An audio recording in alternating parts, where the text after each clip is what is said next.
ఈ జనాలున్నారే, ఈ జనాలకసలు మనసే లేదండి. ఎందుకు ఇలా అంటున్నానంటే, లక్షల్లో సబ్‌స్క్రైబ్స్ ఉన్న వాళ్ళని ఇంకా వాళ్ళకి సబ్‌స్క్రైబ్ చేసుకొని, ఇంకా వాళ్ళకి డబ్బులనేది ఎర్న్ చేస్తూ ఉంటారు ఈ మనసు లేని వాళ్ళు.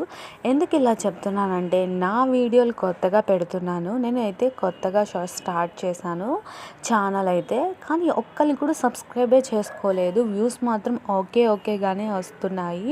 నిజంగా మీలో ఈ వీడియో చూస్తున్న వాళ్ళు ఎవరికైనా మనసనేది ఉంటే ప్లీజ్ నా ఛానల్‌ని సబ్‌స్క్రైబ్ చేసుకోండి ఫస్ట్. చూద్దాం ఎంతమందికి మనసుందో లేదా అనేది నాకు అర్థమైపోతుంది ఈ వీడియోలో అయితే. ఈ రెసిపీ అయితే నేను కొత్తగా ట్రై చేస్తున్నాను. చిలకడ దుంపలతో అన్నమాట. ఎప్పుడూ ఉడకపెట్టే కాకుండా ఇలా మూకిట్లో గీ అలానే బెల్లం వేసి ఇలా సిమ్‌లో పెట్టి మూత పెట్టేస్తూ ఇలా కుక్ చేస్తే కూడా తింటే చాలా బావుంది. ఒకసారి మీరు కూడా ఇలా ట్రై చేయండి. వీడియోకి లైక్ చేయండి.